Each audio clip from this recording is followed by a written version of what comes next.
There's other situations that it been dice games, like Toney Yayo was at a dice game. He was rolling dice with somebody. Shit went left. He got smacked. Guns came out. It was a Wild Wild West situation, you know? One of the most recognizable names out of South Jamaica, Queens, and somebody just went on camera and said this man got smacked at a dice game. And not just smacked, we're talking guns came out. It turned into a whole Wild West situation in the middle of New York City. Oh my God. And here's the craziest part, the person who said it, he grew up with Toney Yayo. He knows him. This ain't some random person running their mouth. This is someone who was there. But before we get into all of that, let me break down everything you need to know about who Toney Yayo really is, where he came from, and why this story hits so different when you understand the streets he was raised on. Stay locked in, because this one goes crazy from start to finish. All right, gang, let me break it down for you, because a lot of people know the name Toney Yayo, but a lot of y'all don't actually know the story, and I'm not even lying. The story of where this man came from is wild enough on its own, before we even get to the dice game situation. So Toney Yayo, real name Marvin Bernard, was born on March 31st, 1978, in South Jamaica, Queens, New York City. And when I say South Jamaica, Queens, I need y'all to really understand what that meant in the late 1980s and early 1990s. That neighborhood was not for the faint of heart. We're talking one of the most notoriously tough pockets in all of New York, where the streets raised you whether you wanted them to or not. Poverty was everywhere. The drug trade was right outside the front door. Violence was something you saw growing up before you even fully understood what it was. And Yayo grew up right in the middle of all of that. Now, Yayo's parents were Haitian immigrants, hardworking people who came to America looking for something better. His mother was a nurse's aide who eventually became a registered nurse, a real one, putting in work, trying to hold the family together. And Yayo has talked about this in interviews. He had a good upbringing at home. His mother was solid, his father was in the picture early, but y'all already know, the block don't care about what's happening inside your house.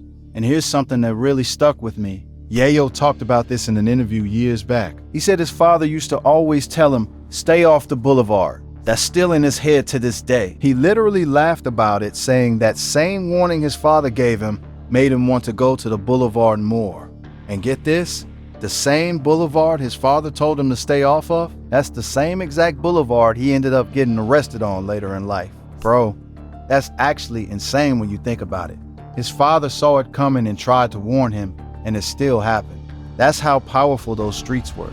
Y'all seeing this? This is where the story starts to get layers. So by the time Yayo is a teenager, we're talking mid-1990s now, the streets of South Jamaica, Queens are fully claiming him. At just 15 years old, Marvin Bernard dropped out of school in the 10th grade, 10th grade. 15 years old and he's already out on the block, dealing drugs to help support his family. A year later, his parents split up. His father was gone. So now you got a 16-year-old kid, no father in the house, out on the block doing what the block taught him to do. But this is also where something incredible was brewing. Because out on those same streets, young Marvin Bernard ran into two kids who would change the course of his entire life. One of them went by the name Boo Boo, who the world would later come to know as 50 Cent. And the other was a kid named Christopher Lloyd, who the world would come to know as Lloyd Banks. And no cap, these three became inseparable, running together, hustling together, just trying to survive together in a neighborhood that swallowed people whole if you weren't careful.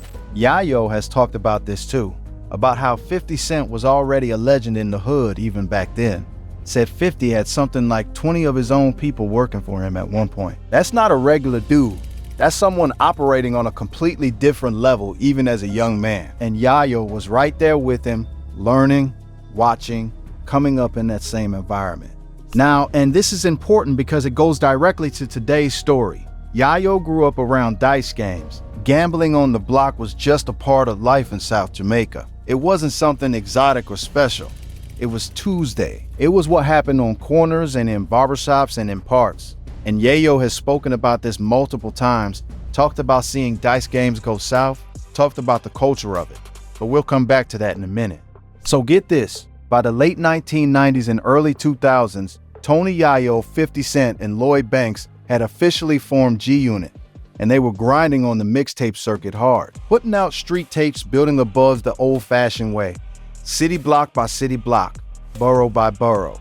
The name was starting to ring bells, and then 50 Cent does the impossible. He signs this massive deal with Aftermath and Shady Records in 2002. Dr. Dre and Eminem co-signing him, the biggest deal in hip-hop at that moment. The whole world was about to know who 50 Cent was. G-Unit was about to go global.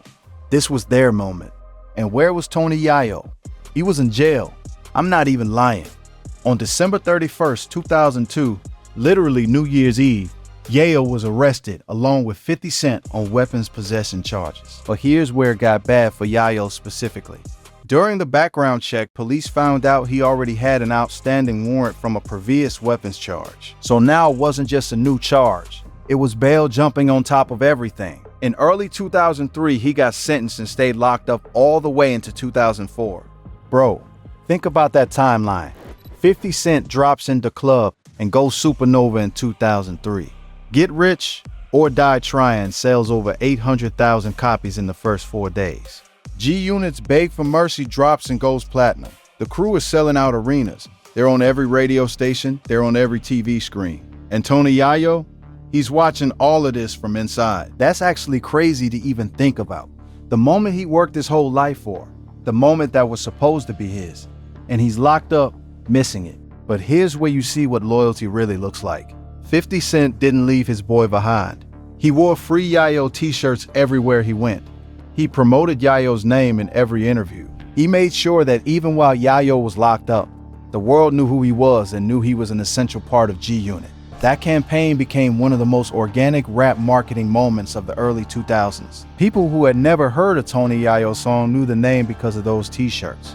Chat, are we surprised that kind of loyalty existed? Because in this industry, that's rare. That's genuinely rare. When Yayo finally got out, the energy was there. He dropped his debut album Thoughts of a Predicate Felon in August 2005, and it debuted at number 2 on the Billboard 200. Off the strength of the G-Unit machine, off the loyalty of his crew, and off the fact that the streets never forgot his name. But here's the thing about Toney Yayo that makes today's story so interesting. Even through all of this success, even through all the fame and the albums and the tours and the G-Unit empire, the block never fully left him. Street mentality never fully went away. He's talked about it himself, said that being a rapper means you never really have your peace, that the temptations are always there, the lifestyle is always pulling at you. Women, money, gambling, the whole culture of it. And that word, gambling, that's where this whole story starts to connect. Now, before we get to what Domination said on Cam Capone's show, and believe me, we are absolutely getting there, let me give you some context on Toney Yayo and Dice Game specifically, because this is not just some random accusation coming out of nowhere. There's a whole history here. Back in January 2023, right after Takeoff tragically passed away at a Dice game in Houston, Toney Yayo actually sat down and talked about his own personal history with Dice games going bad. And what he described was wild. Yayo told the story of a Dice game he was at inside a New York City barbershop. He and his boys were cleaning this dude out, like absolutely taking all his money. And when the game was over and the dude had lost everything, including what Yayo described as his rent money, the guy asked for a walk. Now, if you don't know what a walk is, Yayo explained it. It's when someone who just lost at Dice asks for a portion of their money back so they won't go home completely broke and humiliated. The winner doesn't have to give it back, but sometimes they do as a gesture. Yayo said he refused. And when he refused, it went left. And what happened next? Gunfire. Inside a barbershop. In New York City, Yayo was there in the middle of it, and he actually described it, and I kid you not, as a friendly shootout. A friendly shootout, bro, only in New York. So y'all are now understanding, this man has history with Dice games turning into chaos. This is not foreign territory for Toney Yayo. The streets of South Jamaica, Queens prepared him for exactly this kind of environment. That was a situation where the guns came out on the other side. Today's story, the one Domination told, that's a completely different situation. And it hits way harder for a very specific reason. All right, gang, let me tell you about Domination before we get into exactly what he said on Cam Capone's show. Because context matters here, and I need y'all to understand who this person is. Domination, real name Donald Coleman, is a rapper who used to run in G-Unit circles back in the day. He's most known for his association and collaborations with Bang'em Smurf, who was himself a former G-Unit affiliate. So this is not some random person on the street who claims to have seen something. This is someone who was embedded in that world. He moved in those same circles. He knew the people, he knew the streets. And what Domination told the Cam Capone News Show on May 23rd, 2025, this just dropped. What he said was explosive. But before he got to the dice game stuff, he said something else first that set the whole tone of the conversation. And I want y'all to really pay attention to this part. Now, at some point, you meet Toney Yayo? You know Toney Yayo since you were a kid? I know Toney Yayo since I was a kid, yeah. He was signed to not signed, because they wasn't signed, but they was in an underground group called Rags to Riches. It was him, Fat Shy, AKA DJ Rough Hands, God bless the dead, and my man Katif, God bless the dead. They call him Huey P. When the interview started and they were talking about how Domination and Toney Yayo know each other, Dom was very clear. He said he's known Toney since he was a kid, that they met on the block. That part is important. These aren't strangers. They came up in the same environment. They crossed paths on those same streets in New York we've been talking about this whole video. But here's where it gets wild. The host started referring to Yayo as Dom's big homie, meaning someone he looked up to, someone above him in the street hierarchy. And Domination shut that down immediately. He said he never looked up to Yayo in his life, that he wasn't much to look up to, that he was just an ordinary hustler on the block. Oh my God, y'all, that's a loaded statement. Think about what that means coming from someone who was there, who saw Yayo in his element before the fame, before the G-Unit deal, before the platinum plaques. He's basically saying, on block, before all of that, Toney Yayo wasn't some untouchable, feared figure. He was just another dude out there. Nothing more, nothing less. And that sets up everything that comes next perfectly. Because if Domination already saw Yayo as an ordinary person on the block, not someone to be afraid of, not someone commanding respect the way street figures in that era usually did, then what he says about the dice game makes complete sense within that frame. All right, y'all, this is the part of the video you've been waiting for. This is where it gets crazy. Let me break it all the way down. About 13 minutes into his interview with Cam Capone News, Domination started talking about a specific incident involving Toney Yayo at a dice game. And what he described was not some small thing. This was not a minor altercation. This was a full-blown street situation. So get this. Toney Yayo was at a dice game. He was rolling dice with somebody. Shit went left. He got smacked. Guns came out. It was a Wild Wild West situation, you know? Domination said that Toney Yayo was at a dice game, rolling dice with somebody. Normal enough situation, right? We just established that dice games were basically part of everyday culture in South Jamaica, Queens. This is just Tuesday, but then it went left. And when it went left, Toney Yayo got smacked. He got hit at a dice game in New York City. This man, who was a member of one of the most powerful rap groups on the planet, a man who was part of G-Unit, one of the most feared and respected crews in hip-hop history, got smacked at a dice game. But wait, because here's where Domination said it turned into something even bigger. After Yayo got smacked, guns came out. Domination described it as a wild, wild west situation. Multiple people pulling out of the dice game because of a dispute that went sideways. Bro, that's actually crazy. Let me just pause for a second and let that land. Because think about the implications of that story. This wasn't some beef that built over time. This wasn't a planned confrontation. This was a dice game. The kind of situation Toney Yayo himself has said he was around constantly growing up, and it spiraled completely out of control. And the person telling this story wasn't some random internet commenter. It was someone who was there, someone who came from the same block, who moved in the same world, who was literally present in those streets during that era. Y'all seeing this? Chat, are we surprised? Now, some people online have pushed back on this story.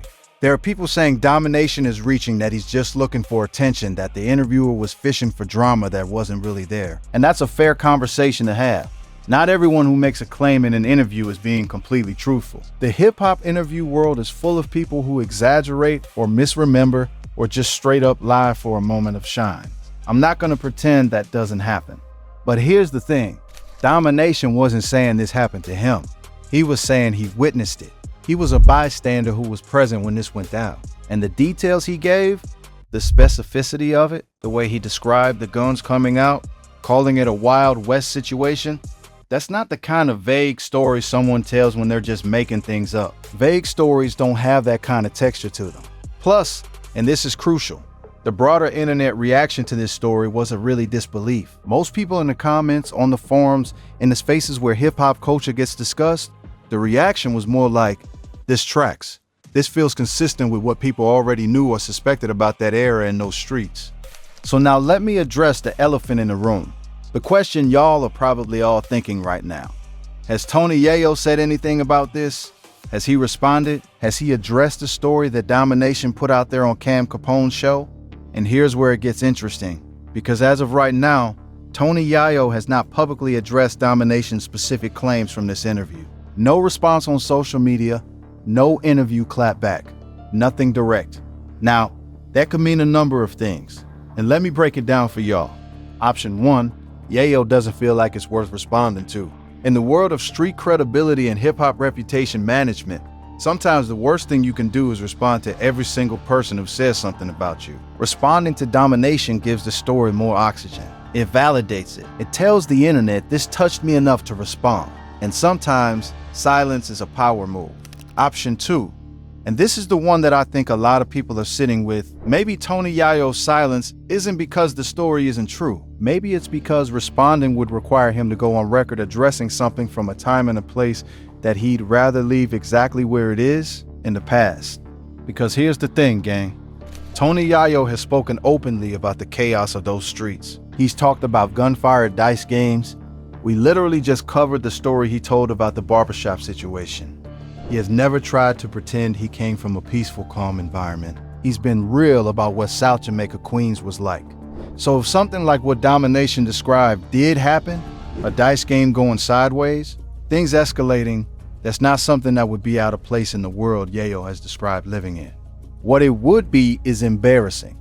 And specifically, it would be embarrassing in a very particular way. Because the image that 50 Cent built, that G-Unit built, was one of strength, of toughness, of not being the kind of people you could move on without serious consequences. The whole brand was built on that energy. We're not the ones, that was the message. So if there's a story floating around that one of the members got smacked at a dice game, even before the fame, even when they were just regular kids from the block, that's the kind of thing that chips away at an image. Even if nobody really believes it changes who he is, the story still exists. And now it's been said on camera on a platform that gets millions of views.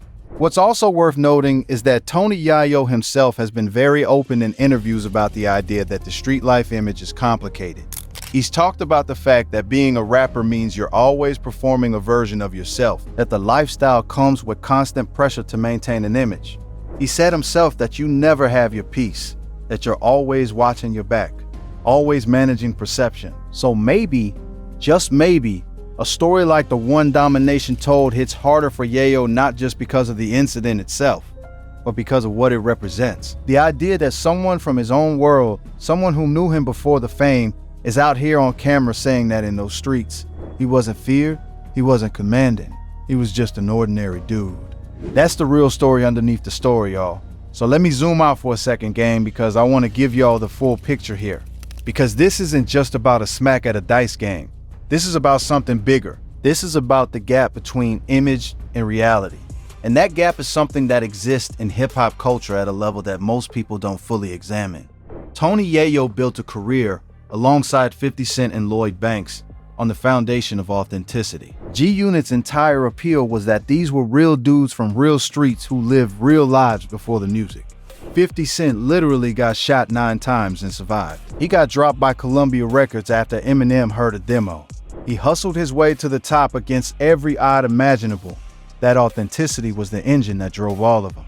And Yayo was part of that. The Free Yayo campaign worked not just because 50 was promoting it, it worked because people believed Yayo was a real one who was doing real time while his crew blew up without him. That narrative had weight.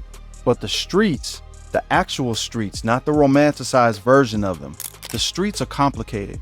They don't care about your image. They don't care about your platinum plaques or your sneaker deals. On the block, what matters is what's happening right now in real time in front of people who actually know you.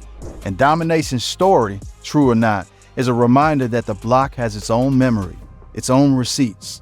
And y'all think about this. Domination said they met on the block, knew each other as kids. The way he talked about Yayo was the way people talk about someone they grew up around but never put on a pedestal. He was just an ordinary hustler, not a king, not someone feared, just a regular dude doing what everybody was doing. Now, I want to be clear about something here, gang. And I want to say this directly so nobody misunderstands me.